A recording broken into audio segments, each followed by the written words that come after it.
Well, today I have got to pick up some freight for my warehouse, and I'm using a little bit different of a setup today. This is an equipment trailer versus the deck over, and borrowed this from my buddy across the street here. And I got to pick up 12 skids. I don't know if I'll be able to get them all on it. I got to do some measuring. I might have to make 2 trips. I also don't know what the weight of the skids are. But it's not going to overload this thing. This has got 20,000 pound axles under it, and I don't think I'm going to be, I don't know what the trailer weighs, but I'm not going to be over, I wouldn't think I'd be over 12,000 pounds, so that ought to be fun. We'll see how it does.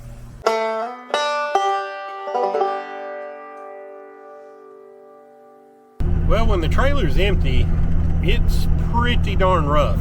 I set one skid on it just in front of the axles, and it's probably 600 or 800 pounds, and it's a lot better now. It's actually pulling pretty decent. I'm curious to see how it does when it's loaded. But yeah, I've been trailer shopping for a while now, and this equipment trailer is one that I've considered, but I hadn't pulled one. So I appreciate my buddy Pip letting me pull his so I can kind of gauge how it does. And again, we'll see how it does when it's loaded.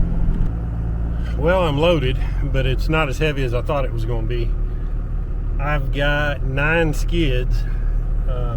8 of them are 250 pounds a piece, which isn't much. And the last one's 300 or 400 pounds.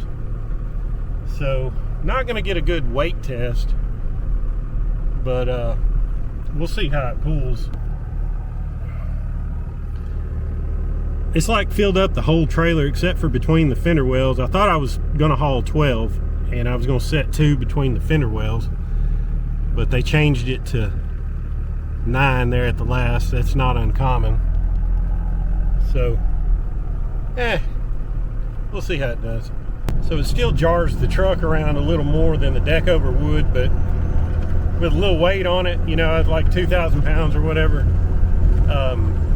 It's much better than it was. I couldn't imagine having to pull this thing on a rough road empty. It beat the heck out of you, but loaded, it's not that bad.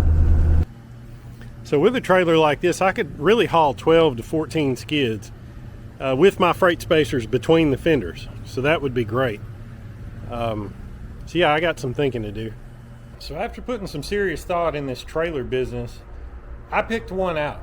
A nice one that'll do everything I want to do and then some, so I could grow into it with various other business ventures if I wanted to.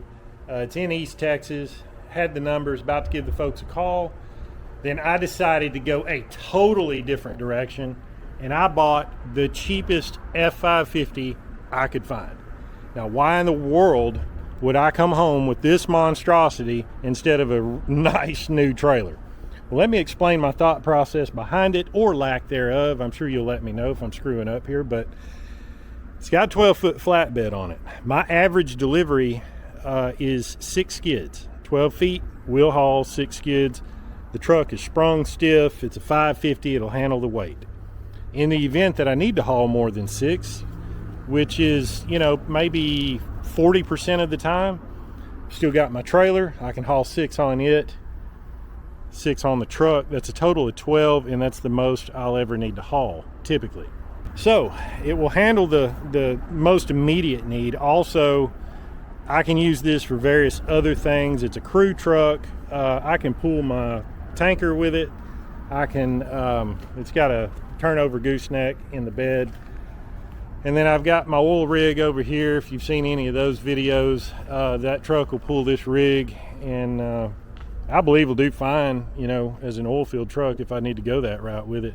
But the primary driver here was the overall cost benefit analysis. I put pen to paper. With what I paid for this truck, it needs a few things. It's obviously rough around the edges. So I calculated the parts that I intend on buying to bring it up to my spec. In addition to that, I calculated the annual cost of insurance, because I've got to have a commercial policy on this, on a 550, and fuel and maintenance. I'm still coming out money ahead and will for the next 7 years. It will take me, I can use this truck for 7 years and still be cheaper than had I bought that trailer. So, I mean, I factor that as a win. All right, so let's talk a little bit about its condition. All right, so it's an 01 550 with a V10. Like all V10s, they eat coil packs just like the 5.4s, so I'm very familiar with that syndrome. This one is no different. It's got a little miss. Hooked my scanner on it. Number one cylinder, intermittent misfire. 99% of the time that's a coil pack or a spark plug. It's a 2-valve model engine, so it still has the regular spark plugs. It doesn't have the multi-P spark plugs like the 3-valve engines did, which I would avoid those at all cost. But that's just me. So I'm going to fix that. It also had a couple of O2 codes. I'm going to look into that. I'm thinking either wiring or the sensors themselves. The truck is an 01 model, so highly possible it just needs some O2 sensors. But even with that being said, the thing runs pretty darn good. Got it out on the road. It shifts like it's supposed to. It's got a 4R100 in it. Overall steering is tight. The truck is tight, which really surprised me. I thought it'd be loose and sloppy. Well, I'm not going to say it on camera. I thought it was going to be just wore out. And it's really not. I mean, it's rough looking, but mechanically, the brakes are in good shape. Shifts good. It's got a new radiator. And overall, I think mechanically, I can make this pretty sound and reliable without much effort. Now, cosmetically is where it's going to be the big job. So I'm going to paint the headache rack, the rub rails. I'm going to paint the wheels, the hubs. I'm going to do a touch-up job on the cab. I'm not going to do a full paint job on the cab. It's just not worth it, and I don't have that kind of time. I need to be using this truck. So I'm going to get this old decal adhesive off of here, wash it really good. I don't think it's been washed in 4 or 5 years. And then we're going to do a touch-up job on it, all the little spots that are starting to rust and missing paint. And then on the front, we're just going to do a facelift. I'm talking new grille, new lights, new markers. Polish up that bumper, bring that plastic back down there, and then I think it'll be a pretty presentable truck. I mean, certainly one that I wouldn't be ashamed to drive and roll up to a job with. Now let me show you the interior, the good and the bad. We're missing a piece of trim here. I'll get that ordered. And this is what's known in the industry as a travesty. This interior is disgusting. So I'm going to yank these seats out, scrub them down with some detergent and pressure wash them. May do the same thing with the carpet.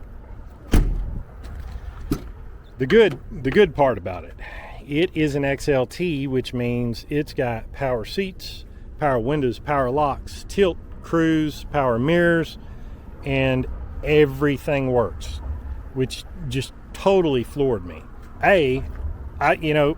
You typically don't see 550s in the XLT package. They're usually XLs with manual everything, vinyl seats, and very uncomfortable. This truck could actually be pretty comfortable. Everything works. I did not test the cruise control because some hooples apparently tore the buttons out of them. That and the steering wheel's got 20 years worth of DNA on it. We're missing a knob over there. There's dust all over everything, but this is all manageable. This is stuff that'll clean up, and it's only got 189,000 miles on it, so that's really not terrible for a truck like this. So overall, I think it'll meet my needs pretty good as a local delivery truck and occasional, pool truck or whatever, crew truck. It's very versatile, and I think I'll get a lot more bang for my buck versus that high dollar trailer. Got it rolled up in the shop, and I began to address some of the mechanical issues, and I've made progress in that, as well as finding new mechanical issues that I didn't know about. But that's all right. That's part of it. I knew that going in. This is not my first rodeo. But nothing I've found so far has been just overly depressing or something I'd consider, a deal breaker. So I pulled the codes, and my little misfire issue is on the number one cylinder. And 99.9% of the time on a V10, that's going to be a coil pack or a spark plug. Now this is a 2-valve, so it's got regular spark plugs. I haven't had a whole lot of problems out of those. I know some people have with them shooting out of the head and whatnot. So I just got a coil pack, installed it on number 1. Thank goodness that's one of the easier ones to get to. And that solved the miss. This thing runs great. In fact, I've already made a delivery with it, and I had quite a bit of weight on the truck. It was sitting on the overloads, and it drove out great.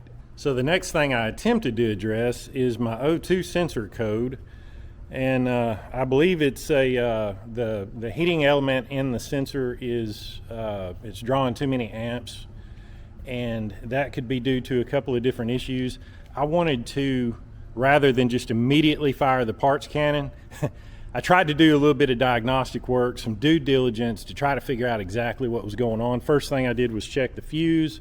It was good. Second thing is I checked the plugs and the wiring from the sensors up to the main harness, and I couldn't see anything wrong with that. So I thought, you know, it's an old truck. It's possible that it just needs O2 sensors.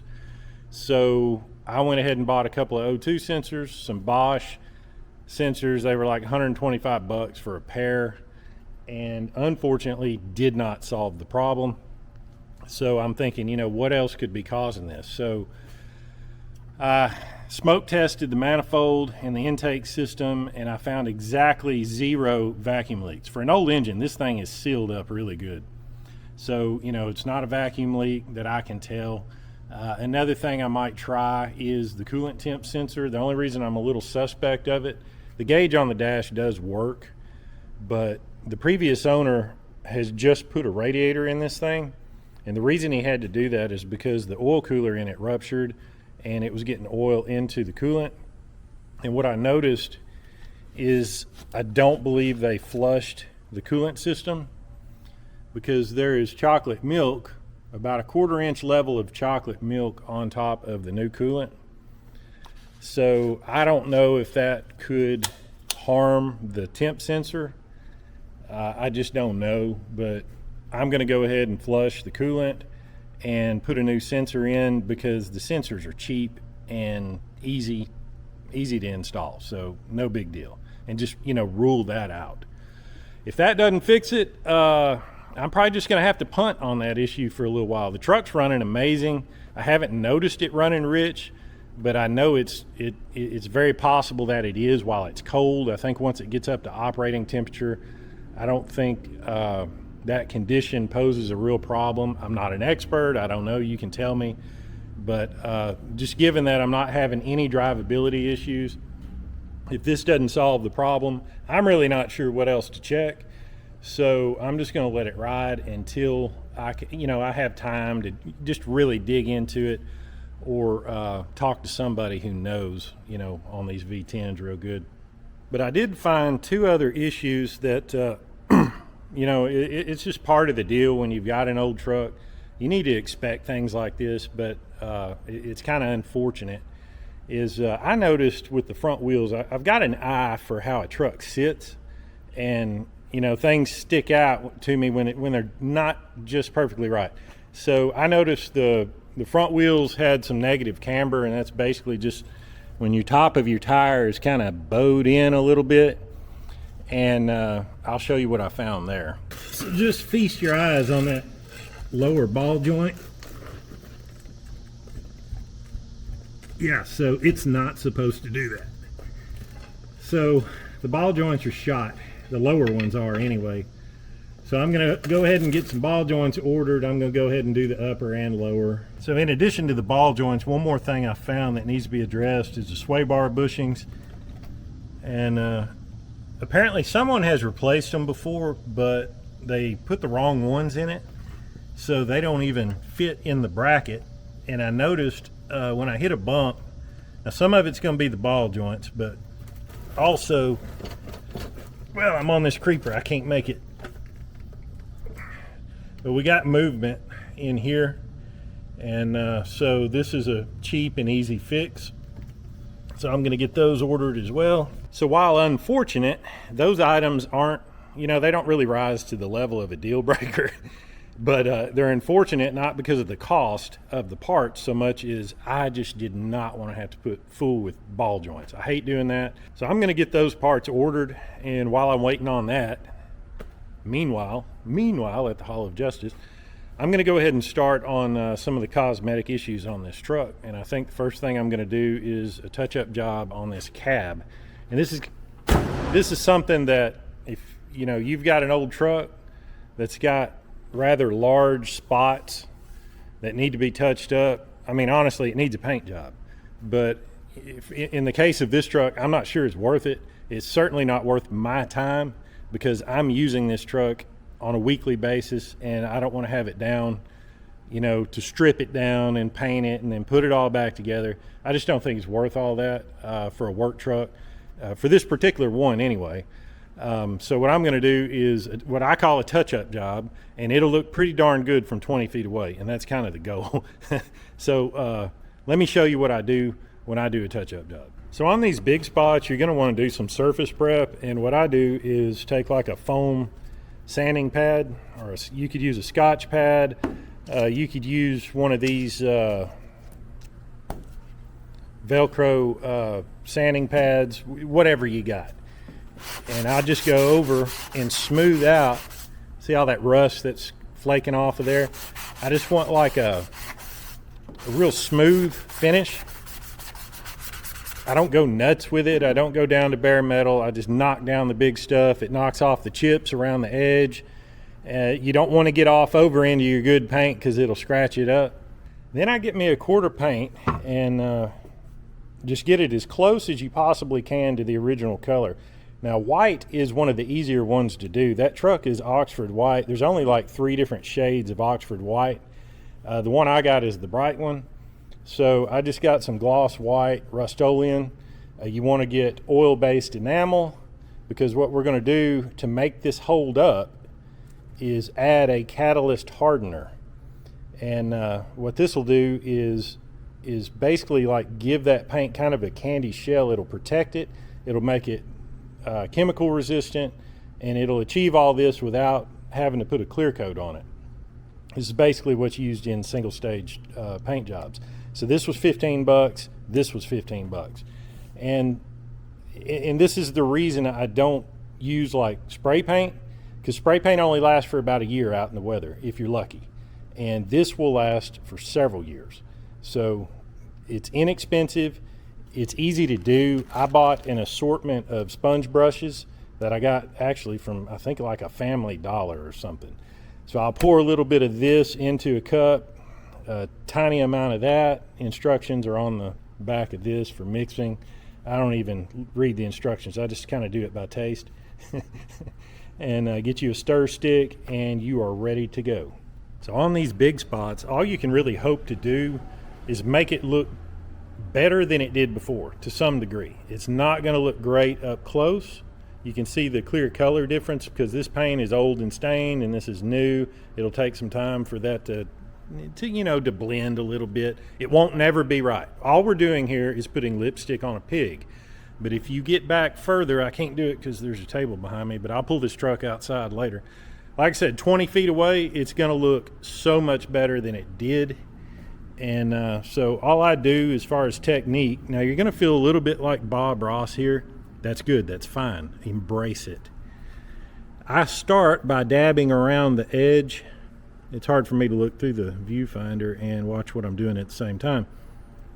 But the reason you want to do this is to seal the edge of that paint so you can reduce the risk of it chipping out further. So that's how I start. I go around the edge of the spot and I dab, almost like happy clouds. There's some happy clouds here on the hood.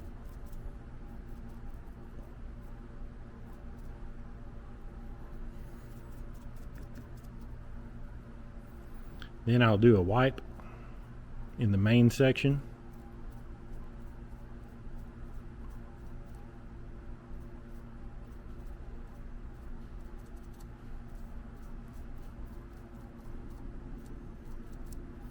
All right, and to get the brush strokes out of it, I come back and do a light dab. And that paint, I need some more.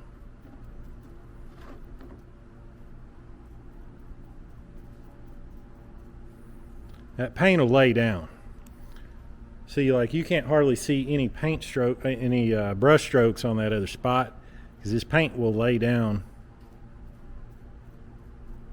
It's obviously a lot thicker than what you would want if you were spraying, but with this application method, it is what it is. Alright, you just let the little bubbles work themselves out. We're going to let that lay down and set, and I'm going to get the rest of these little spots. Then we're going to go around and just kind of touch up, you know, like the real small, sorry the lighting over here sucks, but just like that. That one last little spot, get in there. This is the little small spots like that, and like I said, you stand back a few feet and they disappear. So yeah, that's basically the technique.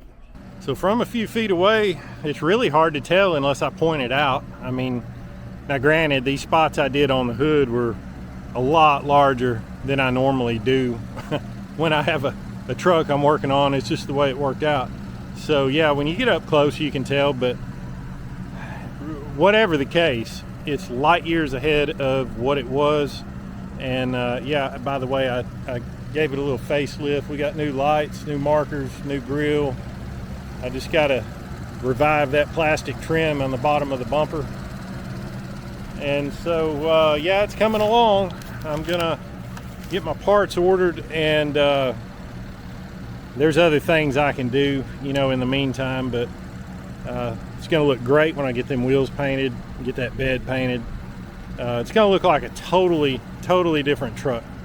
Some loot came in the mail today. We got upper and lower ball joints, and this should be sway bar bushings.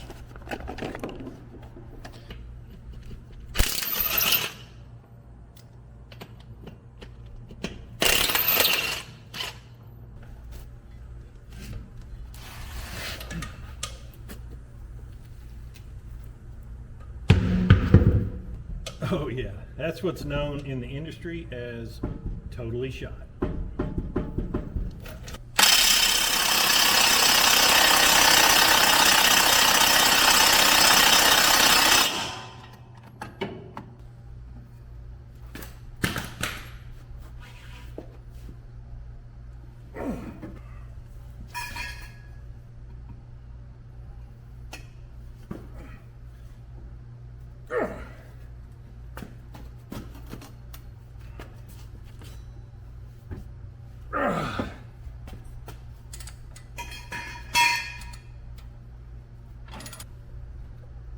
Loctite.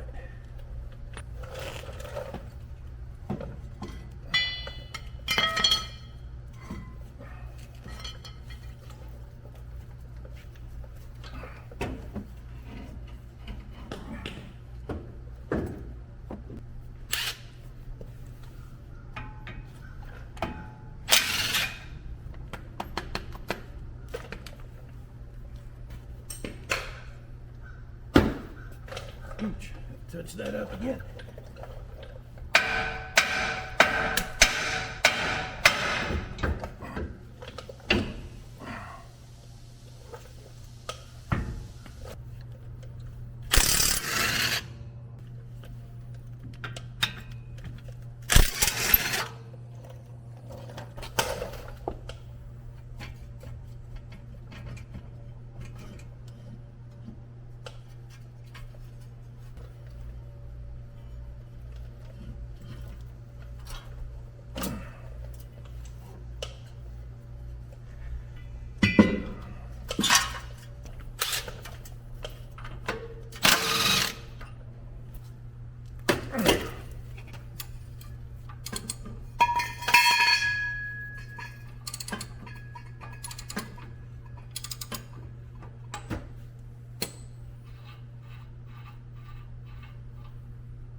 One good thing about having a 12-foot flatbed is you've got 96 square feet of workbench.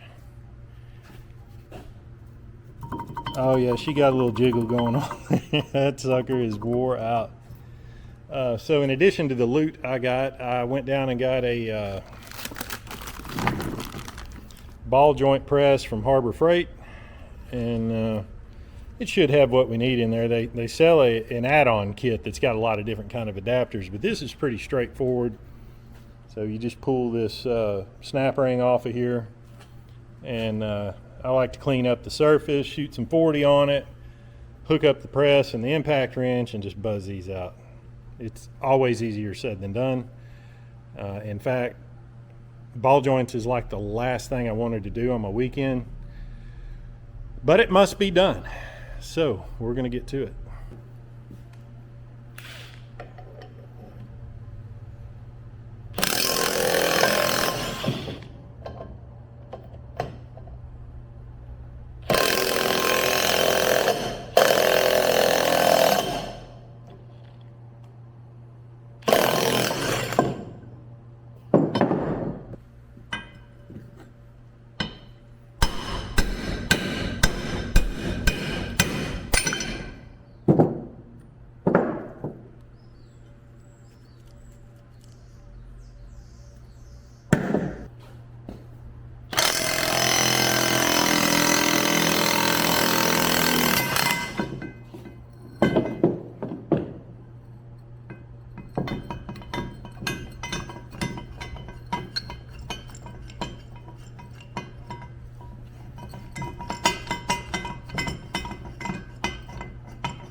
All right, new ball joints are in, and that went about as easy as any ball joint job that I have ever done.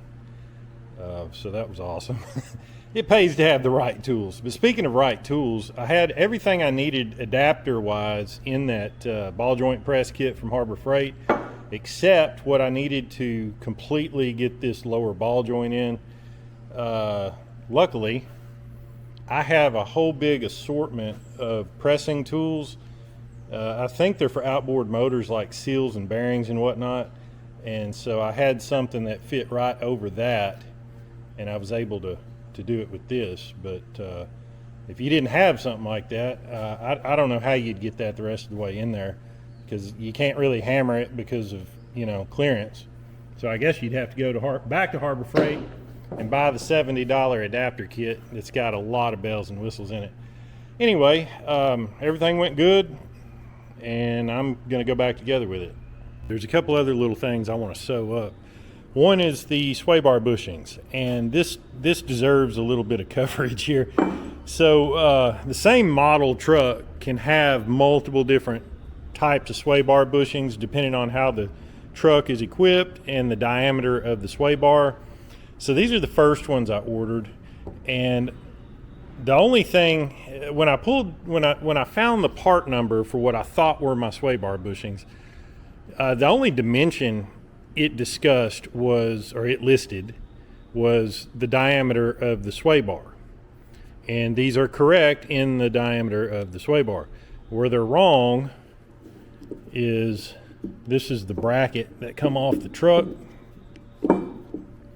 As you can see, get it down here, If I installed that, if I installed this thing, it would be doing this. It's just completely the wrong one. Now, these are the ones that came off the truck. Remember, I said they were the wrong ones. Because while this area here is longer, this is really hard to do one-handed. Let's see if I can just set this down here. This measurement is too small. The thing was just in there bouncing around like this. This is the ones they put in, somebody put in, and they probably just got totally disgusted with constantly getting the wrong bushings. So they just threw these in there. They didn't work. They said, you know what? To heck with it. Just leave them. We're done with it. So they left these in there for who knows how long. They're all misshapen. And so this is the second set I bought. Let's get it up here where you can see it. And they're basically just exactly like these. Again, there's not enough information given on these in terms of dimension. Now, this one did have the radius of, or the diameter of the sway bar, which is correct. And then it gave another measurement, what it called the face of the bushing.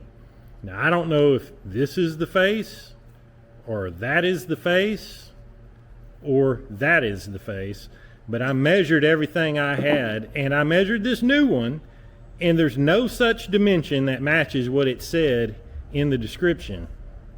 And so these are Moog. They're all Moog.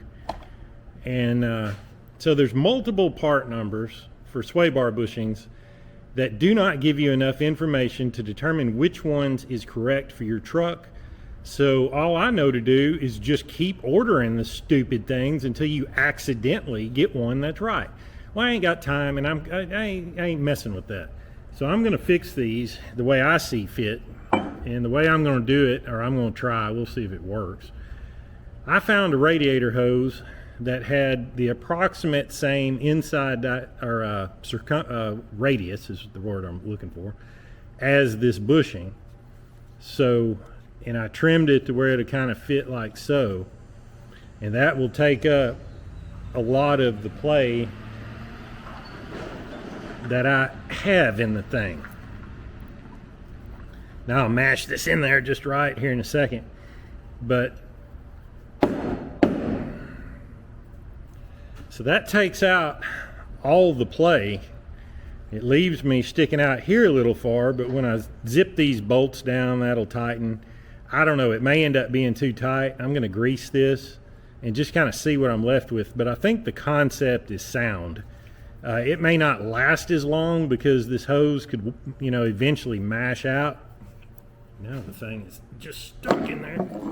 So I may have to go with a smaller thickness of, a thinner material, but I think the concept will work, but that's what I'm going to try. Okay, what I ended up doing here was, first I tried the new bushing, as I showed you, and I got it to fit in there and zipped the bolts down, and it was just extremely tight. And it was kind of wallering out on the sides, and I thought, I don't like it being quite that tight. I mean, that could prematurely wear the sway bar, or who knows what. So I picked up the bushings that came off the truck, and they're newer than obviously a factory one. They were in good enough shape to where I used my radiator hose fix with them, and I believe they're just perfect now. And they're not wallered out the sides, but everything is nice and tight the way it's supposed to be. I got the other side done. So I'm gonna try that, take it for a rip, and make sure I don't have any rattles or anything like it used to have. And if that solves it, I'm just gonna let this ride for a while. I'm gonna keep them new ones. In the event that these peter out on me, I'll just go ahead and use them and be done with it. But really easy job, so I'm just gonna see how this works out. So I've run a little bit of royal purple. I got royal purple on the brain. Now I've run a little bit of purple power through it, and that's what I'm draining right now, is just tap water and purple power. So it turns out I'm glad I started checking all this, because There wasn't no antifreeze in this truck. It was straight water with a little bit of oil mixed in with it from when the oil cooler ruptured. So I'm glad I'm doing this before winter gets here. Not that we really have real cold winters, but we have a few days where it could easily crack a block. But I thought I would discuss what I'm going to do next. I'm draining out the tap water with the Purple Power, and then I'm going to fill it up with RO water, just straight water. And because you can't get all that tap water out of the engine or Purple Power or whatever just by draining it. You need to fill it up with clean water, run it, drain it again, and so forth. But let's discuss the difference between running distilled water and RO water, because you will have some people tell you that you cannot run RO water in a system like this. Now diesels, it's way more critical than to have clean water than gas burners. In all honesty, I've had trucks where I've run tap water in them for 20 years and never had any problem. But if you're concerned about mineral deposits in your radiator or corroding the heads or something like that, you want to use at least distilled water. The head corrosion deal is not a huge issue on the gas burners, because you got to think you're running antifreeze with it. And the antifreeze has anti-corrosive properties in it. But where they tell you, oh, you cannot run RO in it, it's too corrosive, it'll eat the heads out, that's largely bull. What's true about it is if you were running straight RO water at 0 ppm, no antifreeze, just water in the engine, they are correct. It would severely corrode the heads, the block, and the radiator. But what you got to think is you're mixing antifreeze with it. It is not pure water once that antifreeze is mixed with it. Furthermore, the RO water that I use, the reason I use it is because I have it. It's convenient. I used to service ice machines as a side hustle. A lot of my customer, well, my main customer, he used RO water for the ice machine. He had a little commercial RO rig, so I could get as much RO water as I wanted. And I set that RO rig to 3 to 6 ppm for flavor, because his machines his machines dispense drinking water as well as ice. It just made the water taste a little bit better. And it's still perfectly clean, because distilled water is like 3 to 6, out of the bottle. So even though I'm running RO water, it is not completely pure at the molecular level.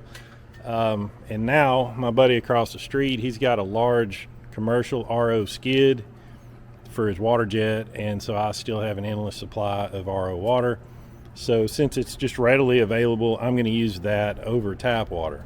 So what I'm going to do next, after the tap water finishes draining, I'm going to put the RO in it, get it back up to operating temperature, thermostat open, circulating, drain that one more time to make sure my Purple Power's out and my tap water's out. Then I'm going to fill it up with antifreeze and RO water. So that's why I do what I do. You do you. I'm not telling you what water to use. I'm just showing you for information purposes what I'm doing, and it has worked well for me. Got her all back together, and new ball joints turned out good. Very glad to get that out of the way with. This is an example of what I bought the truck for, and it works perfect. So now some of the stuff I haul is going to be heavier than this, so I'm going to have to gauge how much weight. I'm just barely touching the overloads, and these aren't light. They're just not as heavy as what I sometimes need to haul. So yeah, there's going to be a learning curve as far as what the truck will handle and everything, but good news is it's local. I don't have to go far.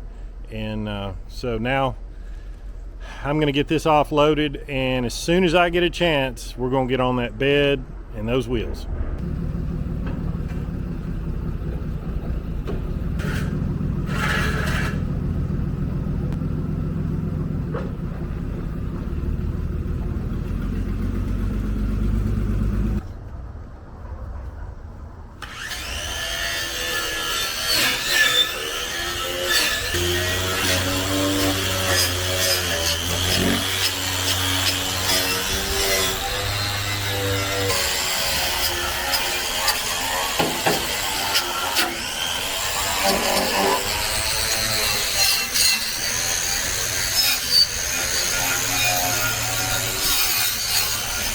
About got it all wire brushed, the portions I'm going to paint anyway. Still got to do this side of the headache rack. But yeah, I'm just going over it with a wire brush. I'm not taking everything down to bare metal. It's a work truck. It's going to get scratched and everything else. And I'm just using a basic single stage oil-based enamel with hardener.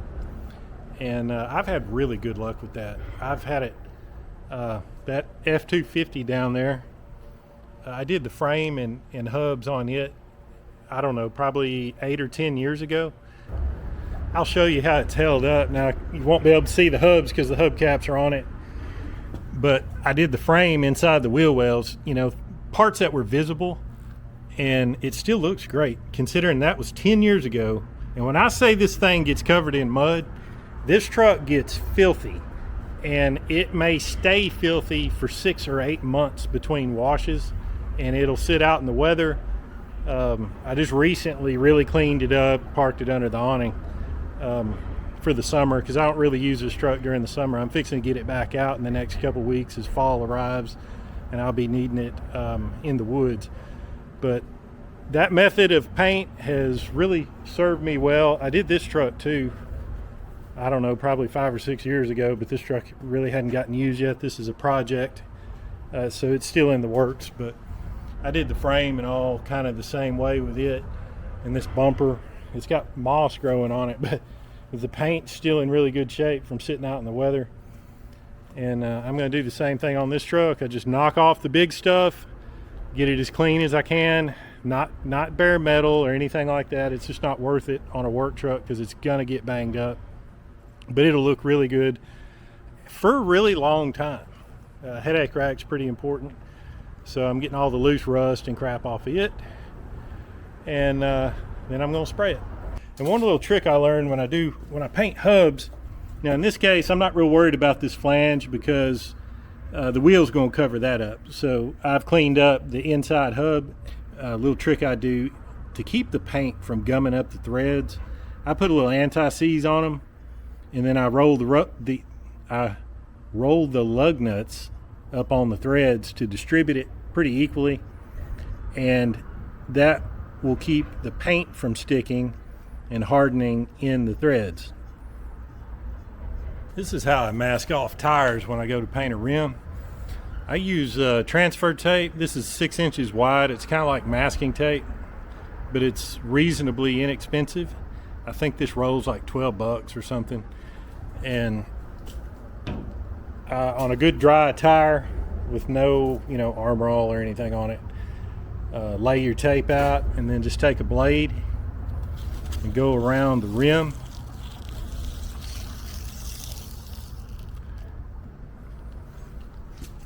And you just pull it up.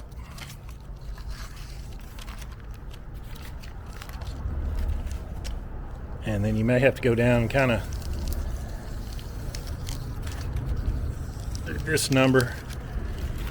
And there may be some spots you have to kind of come tighten up with another piece, but it really helps, block the sidewall. It's just a little trick I've learned over the years.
All right, here's the moment we've all been waiting for. The exterior portion of this restoration project is pretty well complete.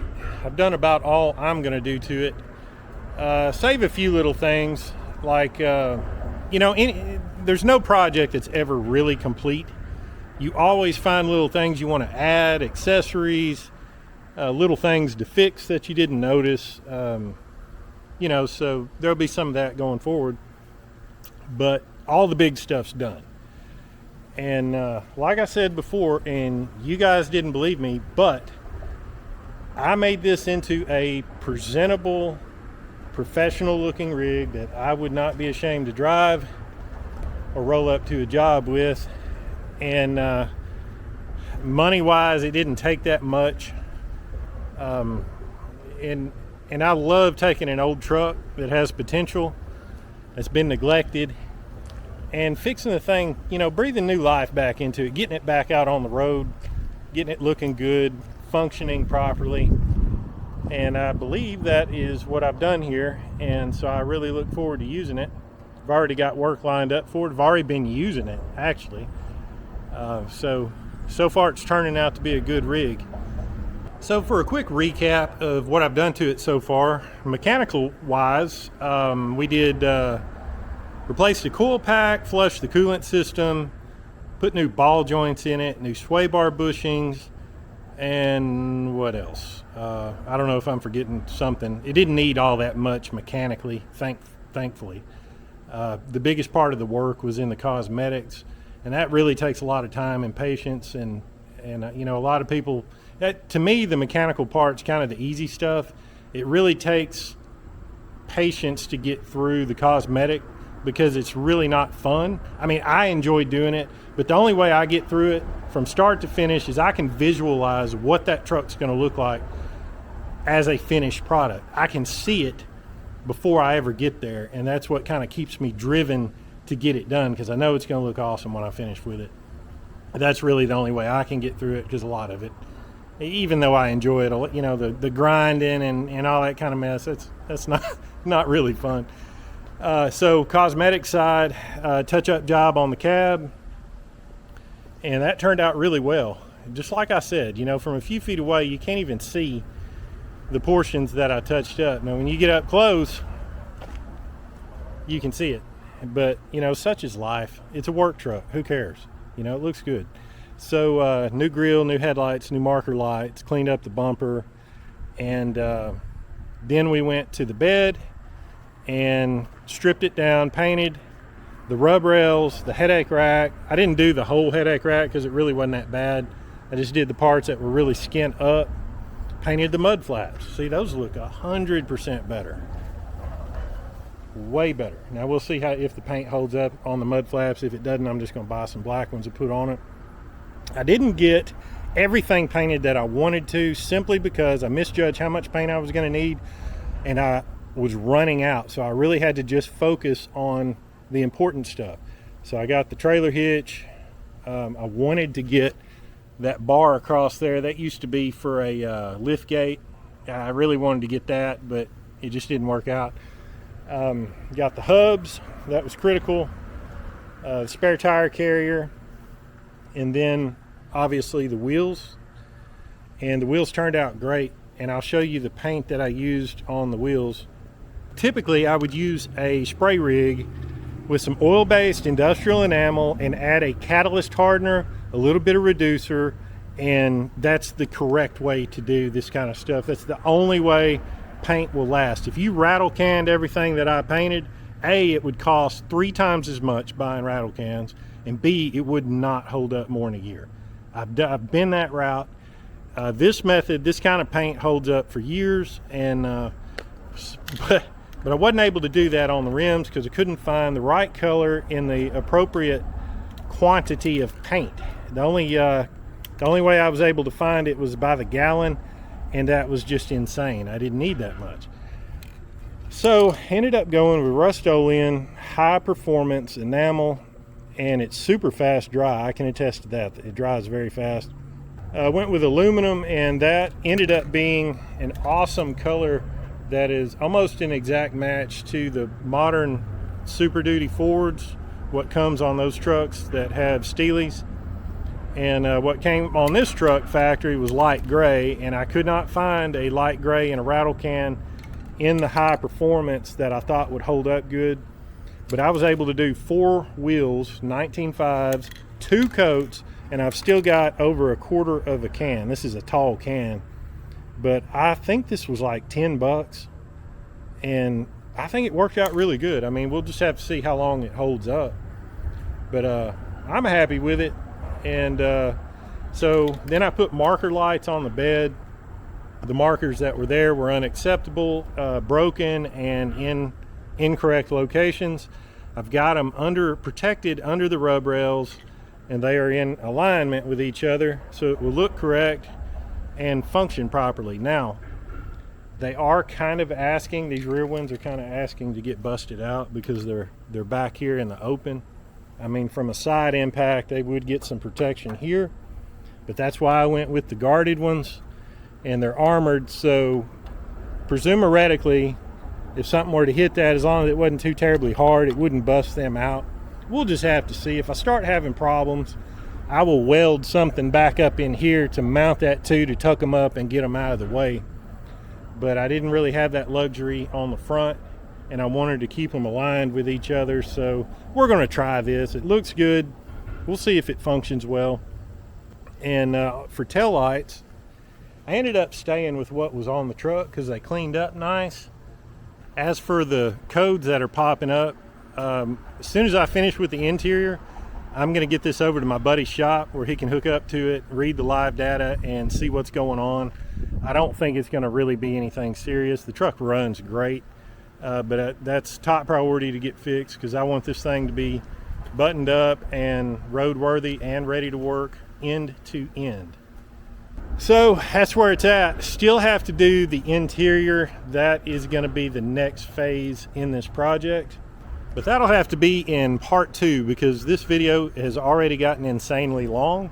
So if you've hung in there, I really appreciate it. Hope you enjoyed it. If you did, smash the like button. Don't forget to subscribe because I've got more truck content coming along with the interior. We're actually going to be using this truck. I'm going to haul heavy loads with it. We're going to put it to the test, and I'm going to use it for the purposes that I bought it for. So also, hope this video, these types of videos, encourage you to get out and hustle, find deals, and get to work on your projects because you know, stuff like this can be a motivation to get on your stuff as well. So anyway, hope you enjoyed it.